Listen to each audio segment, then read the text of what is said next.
Hermanos, vamos a hablar un poquito de limpiar el camino.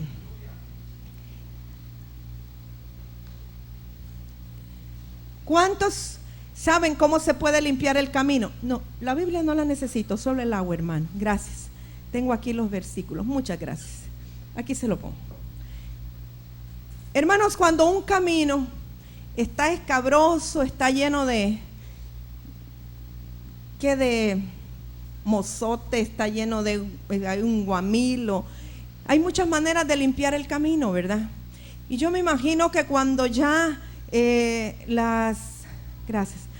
ya la maleza está bien alta, o bueno, pongamos el ejemplo cuando se hizo el camino aquí para entrar, el estacionamiento, habían árboles, había muchas espinas, mucho bledo, hubo que meter maquinaria para poder limpiar ese camino, aún para quitar el terreno vegetal, ¿verdad?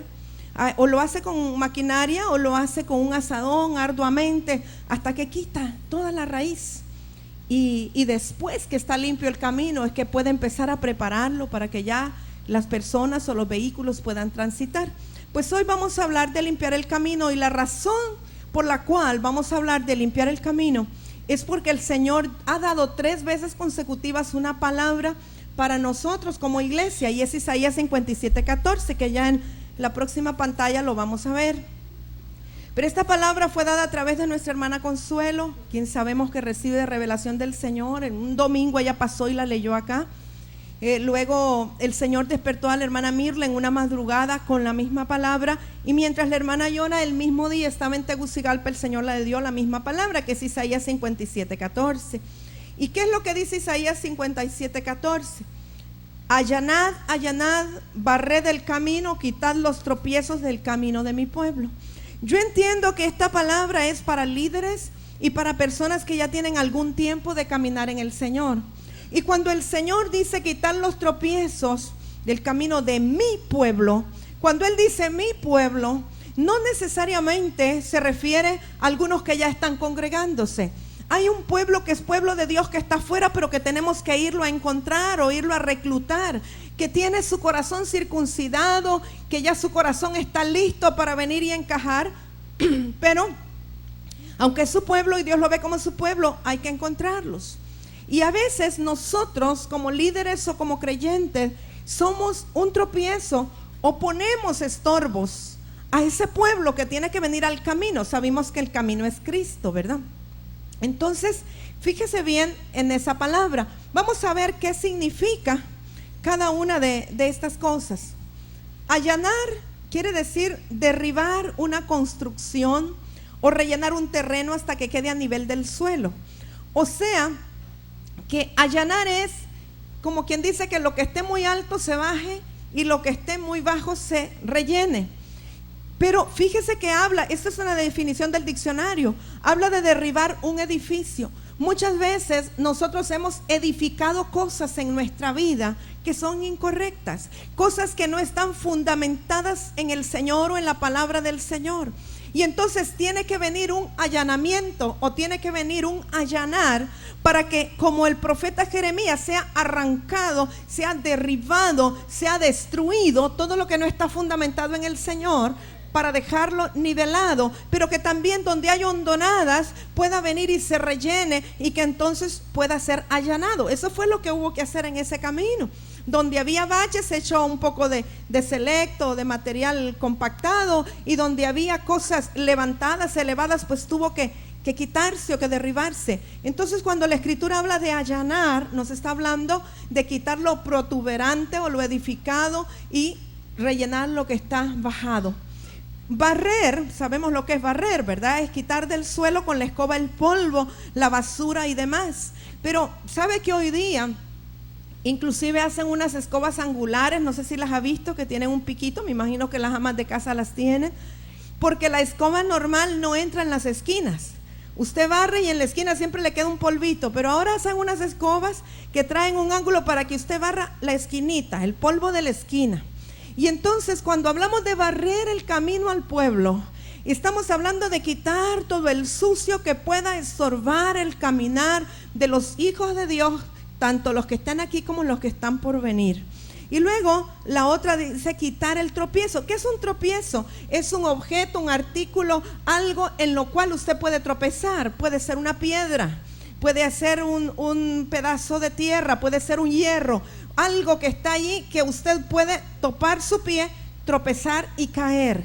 Entonces el Señor, a través de esa palabra, recuerde que estoy desglosando esta palabra porque es una palabra rema para nosotros como iglesia.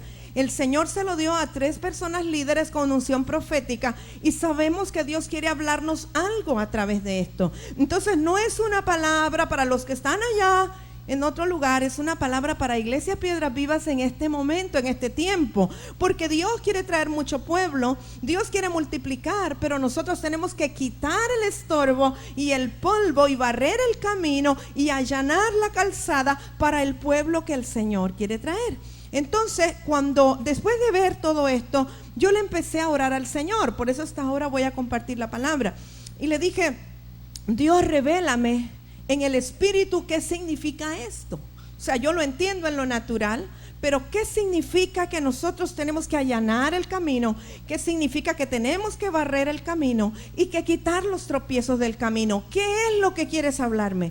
Y el Espíritu Santo con mucha claridad me habló y me dio Isaías 58, 6 y 7, pero desglosado en 2 partes. Isaías 58, 6 es una cosa, Isaías 58, 7 es otra cosa, pero las dos son parte de allanar, barrer y quitar los tropiezos. Entonces leamos lo que dice Isaías 58, verso 6. ¿No es más bien el ayuno que yo escogí, desatar las ligaduras de impiedad, soltar las cargas de opresión y dejar ir libres a los quebrantados y que rompáis todo yugo? Yo voy a hacerlo así en esas 2 partes, primero el verso 6 y después el 7.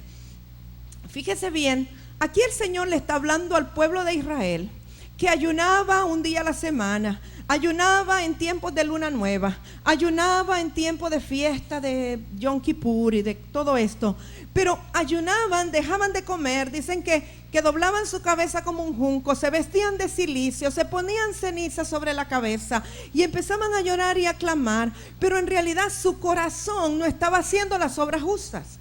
Entonces Dios tiene que hablarle al pueblo y le dice: miren, ese ayuno no me agrada porque es algo externo, no es más bien el ayuno que yo escogí. Y entonces el Señor empieza a decirle cuál es el ayuno que Él escogió. Y yo prediqué hace como 2 años exactamente del ayuno escogido por Dios, y quizá usted allí pueda ampliar más. Pero en esta ocasión yo quiero que veamos qué es desatar las ligaduras de impiedad, qué es soltar las cargas de opresión, dejar ir libres a los quebrantados y romper todo yugo. ¿Qué significa o qué ordenanza nos está dando el Señor? Bueno, una ligadura es como un hule, ¿verdad? Que nos ata o que nos liga, y que a veces cuando queremos irnos, ¡pah!, el hule vuelve y nos echa para atrás. Una ligadura es algo ancestral que traemos, o algo que nos ata o nos liga en el alma a una persona con la cual tenemos algún tipo de relación o simpatía, o puede ser un tipo de nexo familiar o genético, y entonces queremos salirnos de aquello, y cuando parece que ya estamos saliendo, el hule nos vuelve a traer. Esa es una ligadura. Ahora, ¿qué es la impiedad y qué es una ligadura de impiedad? La impiedad, como la palabra lo dice, es todo lo contrario a la piedad, y la piedad es todo lo que se refiere a Dios o la devoción con Dios. El amar a Dios con toda nuestra alma, toda nuestra fuerza, toda nuestra mente y nuestro corazón es piedad. Y todo lo contrario es impiedad. Cuando no tenemos a Dios en primer lugar, el practicar idolatría, el no adorar al Señor, el no tener una devoción al Señor, que no nos guste orar, que no nos guste leer la palabra, que no nos guste reunirnos con los hermanos, es impiedad. El que prefiere irse a hacer cosas naturales del mundo, aunque no sean pecado, en lugar de estar reunido con los hermanos, es alguien que está caminando en impiedad, porque está menospreciando la bendición del cuerpo de Cristo. Entonces, la impiedad, el diccionario lo define como una actitud rebelde que se opone a la sujeción a Dios. Pero bien importante, dice que la impiedad nace de la soberbia. Toda persona que anda en impiedad es porque tiene un corazón soberbio. Entonces, de la soberbia nace la impiedad. De hecho, el pecado de Luzbel fue la soberbia, y de ahí viene la impiedad. Hay impiedad que está cincelada en el corazón del hombre, del varón o la mujer. Y la persona que es impío o que actúa en impiedad, cuando tenga hijos, sus hijos van a andar en impiedad. Por eso es que vemos que hay muchas veces generaciones tras generaciones de personas que buscan lo oculto, que buscan lo malo, que todos en la familia practicaron rosacrucismo o brujería o lo otro, porque hay una impiedad en ellos, o tal vez que son masones, o que tal vez son socialistas, o cuánta cosa, ateos. Entonces esto es por la impiedad del corazón. La impiedad es aquella parte dentro de nosotros, del hombre, que no quiere rendirse a Dios y que nos lleva a vivir en iniquidad. Entonces, las ligaduras de impiedad, según entiendo por Isaías 58:6, nosotros tenemos la autoridad de desatarlas en otros. Porque si Él le está diciendo al pueblo, no es más bien el ayuno que yo escogí, que desaten las ligaduras de impiedad, es decir, que tenemos autoridad para desatar esas ligaduras de impiedad en nosotros y en el pueblo. Y si el Señor me lo dio como parte de allanar el camino o de barrer el camino, es porque nosotros tenemos una comisión de parte de Dios de desatar las ligaduras de impiedad que están todavía en algunos del pueblo y otros que van a venir. ¿Qué es una carga de opresión? Una carga, ya sabemos que es un peso excesivo que nosotros pretendemos llevar y que no podemos con él. Todo lo que ya se convierte en muy pesado se convierte en una carga, pero puede ser no una carga física necesariamente. Una carga de opresión es una exagerada preocupación que puede llegar a ser hasta un tormento. La opresión bíblicamente dice que produce luto. Cuando hablamos de luto, espiritualmente hablando, no hablamos de que alguien se vista de negro o que se le murió a alguien. El luto es la ausencia del gozo del espíritu. El luto es una condición de tristeza interna y profunda. El luto está relacionado con la amargura y con la falta de gozo. Y la opresión siempre produce luto espiritual. Usted puede ver a una persona donde dice, es que le veo un manto de luto en el espíritu porque está muy oprimida. Es una persona que está tan agobiada que las cargas, los problemas, las situaciones le tienen que caminar hasta agachado. Entonces, esa es una carga de opresión. La opresión es producida por espíritus inmundos, pero también es producida por exceso de preocupación, por exceso de aflicción. También hay carga de opresión cuando hay conciencia de pecado. Es decir, alguien que está practicando algo que es un pecado y entonces sabe que es pecado, tiene conciencia de que es pecado, pero en sus fuerzas no lo puede dejar. Entonces esa es una persona que siempre anda oprimida porque está consecutivamente practicando ese pecado, tiene conciencia de que está en pecado, pero no lo deja, no lo puede dejar. Eso le produce opresión. El exagerado legalismo produce opresión a la gente. Por ejemplo, cuando el líder de una congregación le dice, no pueden hacer esto, no pueden hacer lo otro, tienen que vestirse de tal manera, eso produce opresión y produce carga a las personas. O cuando se imponen cosas legalísticamente que las personas no tienen la capacidad de cumplir, si no es en la gracia del Señor, entonces produce opresión. Así es que el Señor nos está mandando a nosotros a poder quitarle esas cargas de opresión al pueblo. Luego dice, dejar ir libres a los quebrantados. El quebrantamiento es una aflicción, una pena, pero me gustó algo que dice que quebrantar es desintegrarse internamente, pero sin que se quiebren las partes.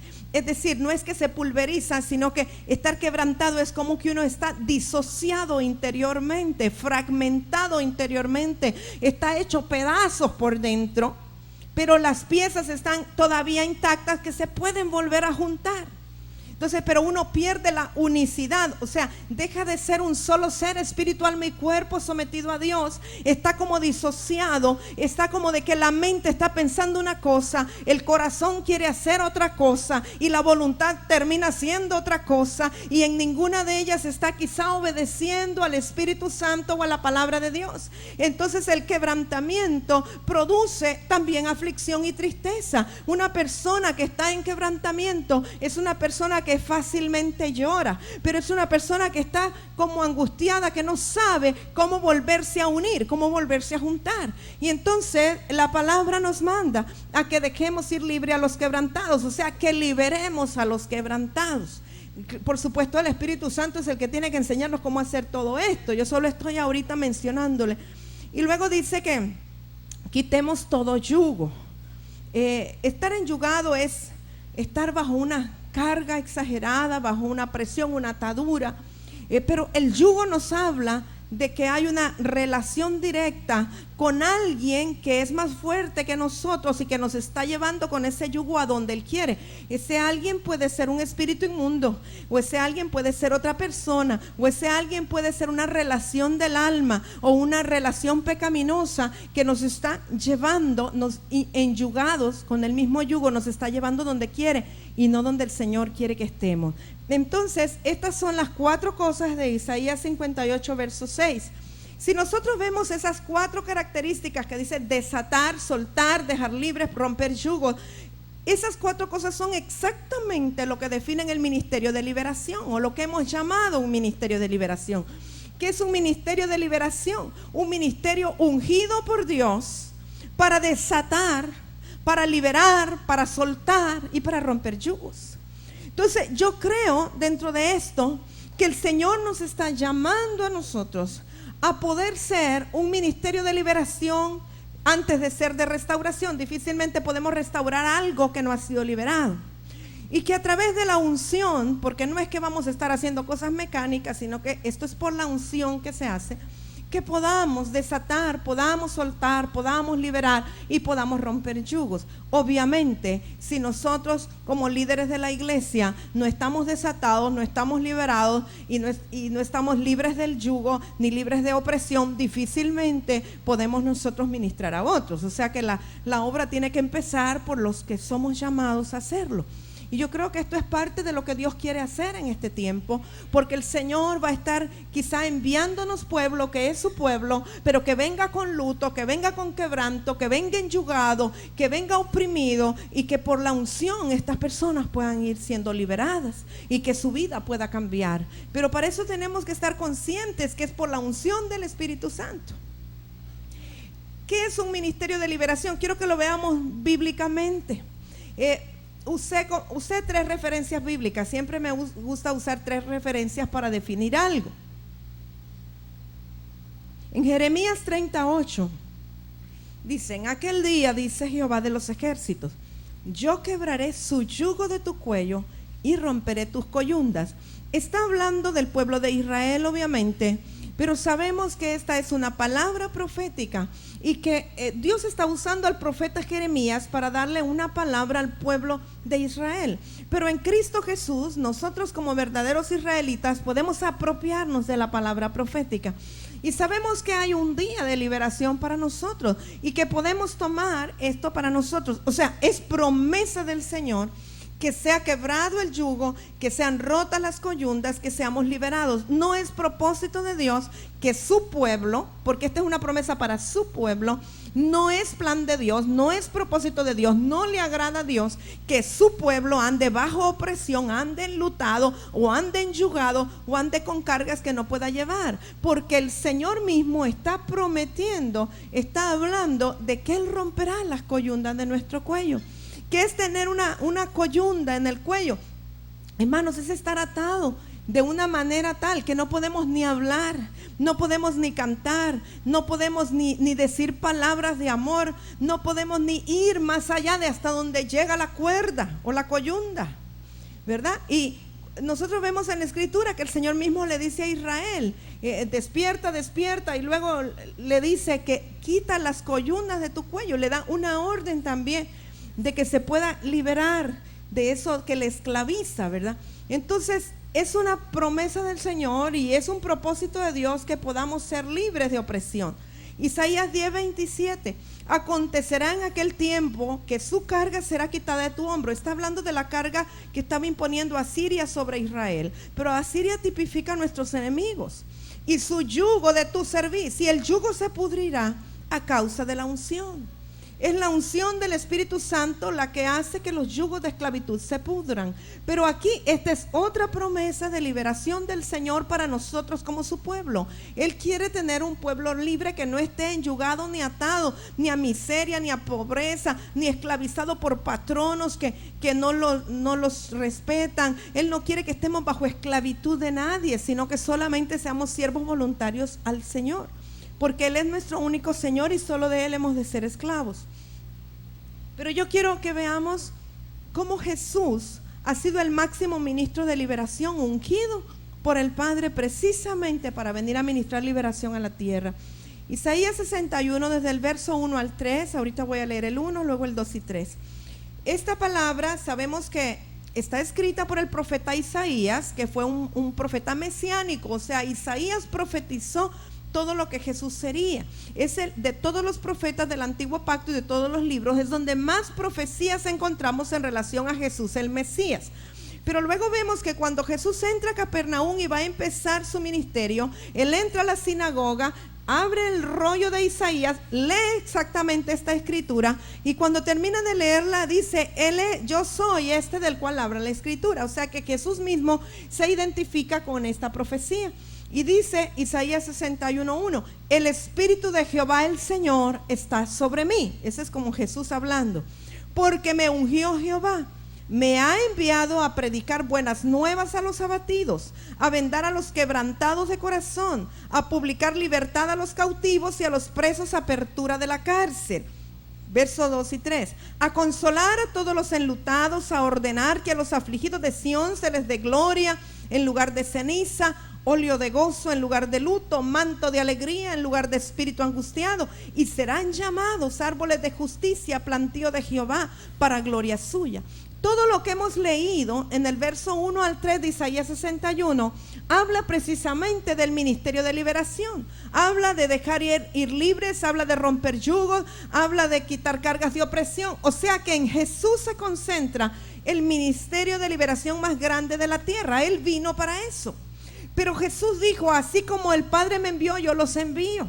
Jesús dijo, así como yo hice, hagan ustedes. O sea, nosotros tenemos una comisión de parte del Señor para poder decir, he aquí, el Señor me ungió para y hacer las obras que Jesús hizo. Ese es todo el chiste del caminar cristiano, pues. El caminar en Cristo no solamente es venir un día a la semana, sentarnos, oír una prédica, cantar unos cantos y dar una ofrenda. El chiste del caminar cristiano es hacer las obras que Cristo hizo y andar como Cristo anduvo. Entonces, así como Él fue ungido para liberar a los que estaban oprimidos, nosotros hemos sido comisionados para ir y liberar a los que están oprimidos, para ir y sanar a los quebrantados de corazón, para ir y llevar a una palabra al que está afligido, para cambiarle el manto de luto y ponerle un manto de gozo, óleo de gozo, quitarle la ceniza del ayuno que no es verdadero y poderle transmitir la bendición, el júbilo y la alegría, porque dice que todo esto es para gloria suya. Entonces, es una comisión, yo creo que el Señor nos está confirmando a nosotros aquí en Piedras Vivas. Yo veo que en este limpiar del camino hay dos aspectos. Está el aspecto espiritual, que es lo que acabamos de ver de lo que es el ministerio de la liberación. Está un aspecto natural, vamos a decir, que se refleja en lo físico o en lo material, que es lo que vamos a ver en el verso 7 de Isaías 58. Pero también hay un aspecto de limpiar el camino que yo digo que es una combinación de lo espiritual y lo natural y que tiene que ver con la humildad o el ser humildes. La humildad requiere de nuestra voluntad para bajarnos, requiere de nuestra voluntad para doblegarnos, porque si no fuera con la voluntad, que es un área del alma, no podríamos depender plenamente de Dios. Entonces, el ser humildes es negarnos a nosotros mismos, bajarnos y creer y saber que dependemos plenamente del Señor. Cuando nuestra dependencia es del Señor, entonces el Espíritu Santo puede fluir, pero requiere de que nosotros tomemos una decisión. No es lo mismo humillarnos que nos humillen. No es lo mismo ser humildes que ser humillados. Pero yo le digo algo, el que no se quiere humillar va a ser humillado. porque no hay otro camino, si es que le ha dicho que sí al Señor. Entonces vamos a ver en el aspecto natural, o sea, el verso 7 de Isaías 58, que es la otra parte que tiene que ver con limpiar el camino. Dice, está hablando del verdadero ayuno, ¿verdad? Ya dijimos que el verso 6 tiene que ver con liberación espiritual, pero el verso 7 dice, no es que partas tu pan con el hambriento y a los pobres errantes albergues en casa, que cuando veas al desnudo lo cubras y no te escondas de tu hermano. Esto tiene que ver con obras de justicia, esto tiene que ver con misericordia, esto tiene que ver con piedad. Nosotros muchas veces, hermanos, pensamos o decimos, bueno, si la salvación no es por obras, claro que la salvación no es por obras, la salvación es por gracia. Pero si bien es cierto que la salvación es por gracia, también es cierto que vamos a ser juzgados por nuestras obras. O sea, los que hayamos sido salvos por gracia, seremos juzgados por nuestras obras. Y habrá delante del trono de Dios el libro de las obras o de las memorias. Y a través de él seremos juzgados. Porque ahí van a estar escritas todas las obras que hicimos, buenas o malas. Entonces, aunque la salvación es por gracia y no tiene nada que ver con obras, las coronas que se den y los galardones serán por obras. Y no lo podemos quitar de la Biblia. Los galardones serán con las obras. Fíjese que dice la Escritura, que cuando los justos o los santos mueren, sus obras siguen con ellos. Es lo único que dice que uno se lleva. Nadie se lleva ni la ropa, ni los vestidos, ni los carros, ni las casas. Lo único que sigue con ellos, con los santos que mueren, son sus obras. Eso es importante. O sea que muchas veces, hermanos, nosotros somos tropiezo porque no andamos en las buenas obras que Dios ha preparado de antemano para que anduviésemos en ellas. Nosotros tenemos la responsabilidad de limpiar el camino a través de obras de justicia, no de obras de nuestra propia justicia porque son trapos de inmundicia, sino las obras justas de los santos, de las cuales habla Apocalipsis. Las obras, hermanos, son el vestido de lino fino de los santos que serán parte de la nueva Jerusalén y estarán delante del Señor. Y parte de limpiar el camino y quitar los estorbos es andar en las buenas obras, o en las obras justas del Señor, o el hacer misericordia. Es importante que entendamos qué cosa es hacer misericordia, porque a veces pensamos que solo Dios tiene que ser misericordioso, pero si la naturaleza de Dios es amor, nosotros hemos de andar en amor. Si la naturaleza de Dios es ser misericordioso, nosotros tenemos que hacer misericordia. Todo lo que Él es, nosotros hemos de serlo. Si Él es nuestro Padre, tenemos una naturaleza. Entonces, Isaías 58:7 realmente se conjuga en tres cosas. Obras de justicia, que usted puede después, no le voy a leer, usted lo puede confirmar después en Apocalipsis 19:8, que habla de las obras juntas de los santos. La piedad, que usted lo puede encontrar en 1 de Timoteo 4, del 7 al 8. Fíjese que Pablo hace mucho énfasis a Timoteo sobre la piedad y las obras de piedad. Y justamente esa escritura de Pablo a Timoteo habla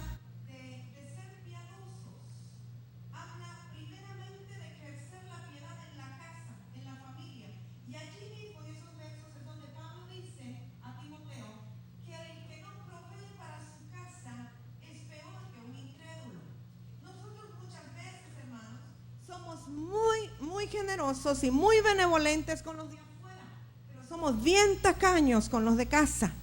Y los de casa, sí, claro, casa es su esposa, sus hijos, pero también tiene que ser generoso con sus padres, tiene que honrar a sus padres económicamente también. Y el que no provee para su casa es peor que un incrédulo, lo dice la Escritura. Y uno no da por necesidad, sino que tiene que hacerlo por piedad, porque esto es parte de la naturaleza de Dios, el dar. Y luego hay algunos escritos que ponen como sinónimo el hacer misericordia y el ser piadoso.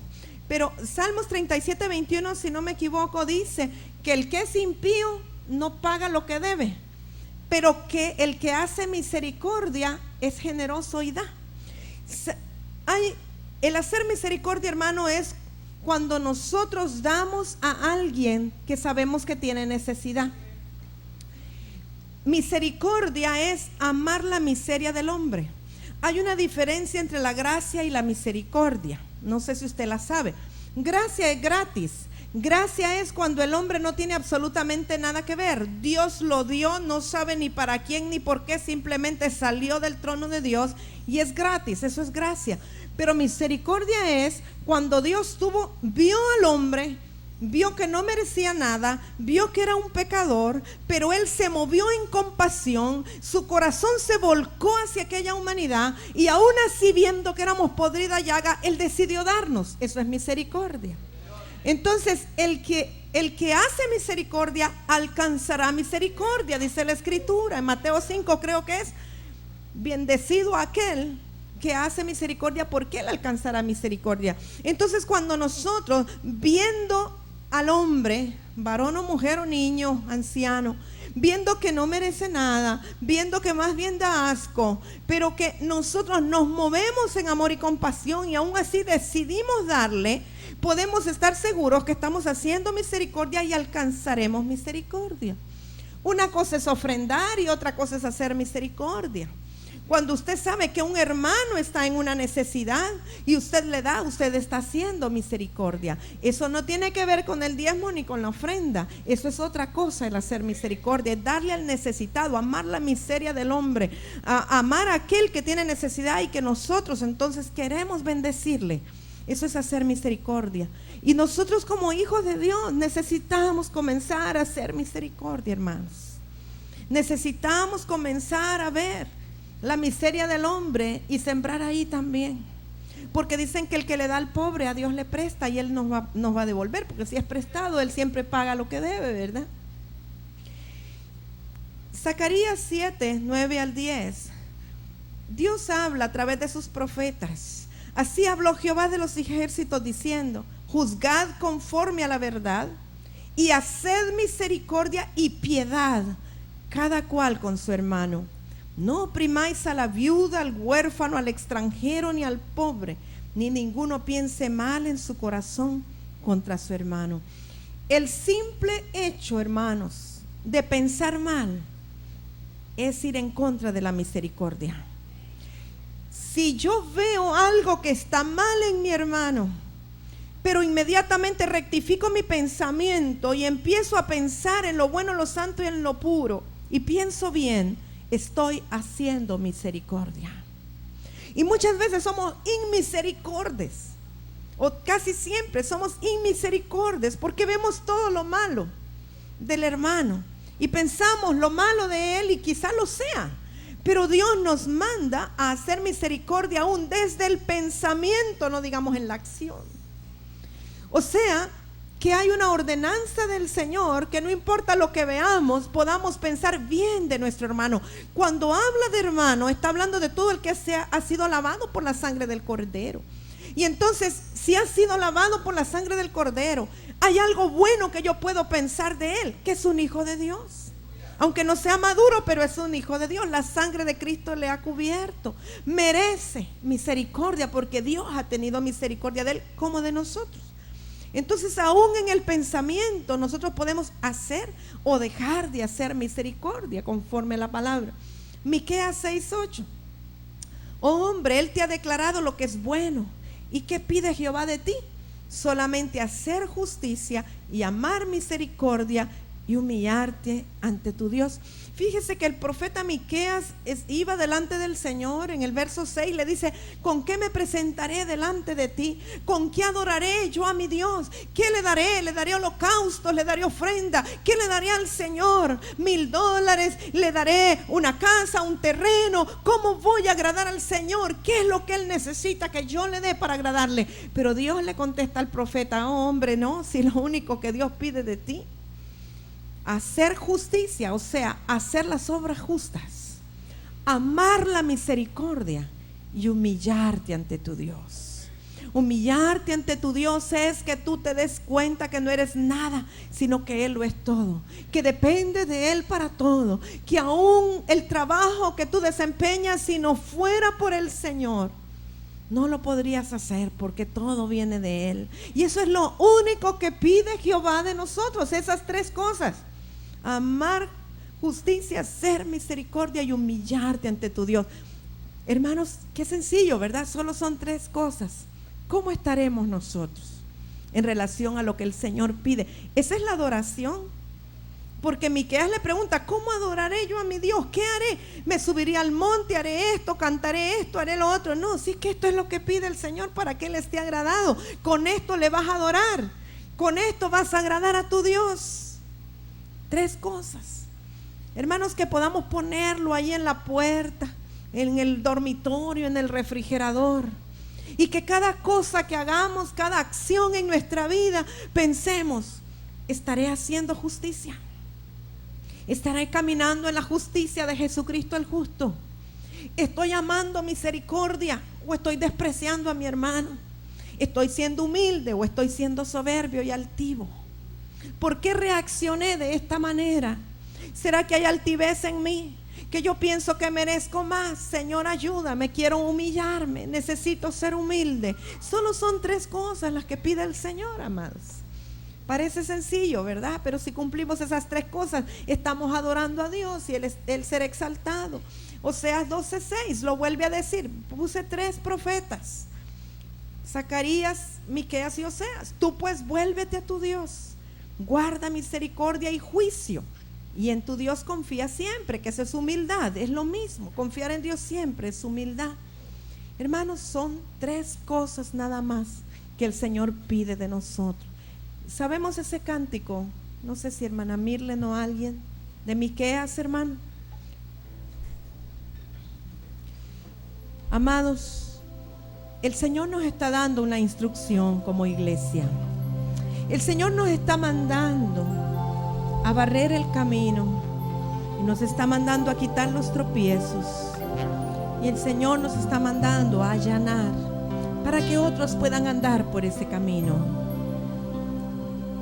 Tenemos una encomienda, porque Dios quiere multiplicar esta casa, Él quiere llenar esta casa. Pero lo primero que yo creo que el Señor quiere es que nosotros dobleguemos nuestro corazón, que podamos humillarnos delante de Él y reconocer, Señor, hemos fallado, pero queremos que tú quebrantes nuestro corazón para poder ser los ministros de liberación que tú quieres y para poder ayudar a limpiar el camino para los otros que vendrán. Señor, quiero llegar a ser humilde de verdad. No que se mire externamente, sino humilde porque confío plenamente en ti, en la obra de tu Espíritu, en que tú eres el que lo hace. Si hay alguien este día que dice, sí, yo necesito del Señor, y yo necesito humillarme, y yo necesito que mi corazón sea quebrantado, yo necesito hoy de Dios. Yo le invito a, ya sea que se postre en su lugar o en el pasillo, o que venga al frente como Dios le indique hacerlo, pero que podamos decirle, Señor, tu palabra me ha hablado este día. Sabe, siempre que la palabra de Dios nos habla y nos traspasa, es necesario que haya una respuesta de parte nuestra a la palabra, para que no pase simplemente como una palabra más, sino que la semilla, el depósito que ha quedado en su espíritu pueda dar fruto. Porque Dios está interesado no solo en que seamos conocedores ni oidores de su palabra. Dios está interesado en que podamos vivir su palabra. Dios está interesado en que nosotros fluyamos en su naturaleza. Dios quiere cambiar nuestro corazón, amados, porque van a venir muchos necesitados, porque van a venir muchos quebrantados, porque van a venir muchos que necesitan ser liberados, pero necesitaremos vivir en la liberación para poder liberar a otros, porque Dios tiene planes grandes. Dios tiene planes grandes con esta ciudad, con este lugar, con esta congregación. Pero no podrá hacer nada el Señor si nuestros corazones no están suficientemente humillados para poder ser sus instrumentos. Oh Padre, ayúdanos. Espíritu de Dios, ayúdanos. Dígale allí al Señor, háblele usted allí donde está. Háblele al Señor en su corazón, en lo callado, en lo secreto. Dígale al Espíritu Santo que usted le necesita, que usted necesita un cambio. Si usted cree que necesita, doblegar su orgullo. Yo quiero esta mañana de manera especial hacer un llamado a los que reconocen que hay altivez y orgullo en su vida, y que la altivez y el orgullo les impide fluir en la misericordia del Señor. Y a eso yo les quiero pedir que pasen al altar allá al frente. Todo el que reconoce que la altivez y el orgullo les está impidiendo fluir en la misericordia del Señor, que de pronto ha habido dureza en el corazón, aún en relación a la necesidad de otros, que hemos sido indiferentes a la necesidad del hermano, que hemos sido indiferentes a la opresión del hermano, o que hemos visto de menos o de lejos al necesitado, que nos hemos creído superiores, que creíamos que éramos más espirituales que ellos y los hemos juzgado. Y Dios hoy quiere trabajar con nuestro corazón, y queremos decirle que tiene la libertad para trabajar en nosotros, para trabajar en nuestra vida.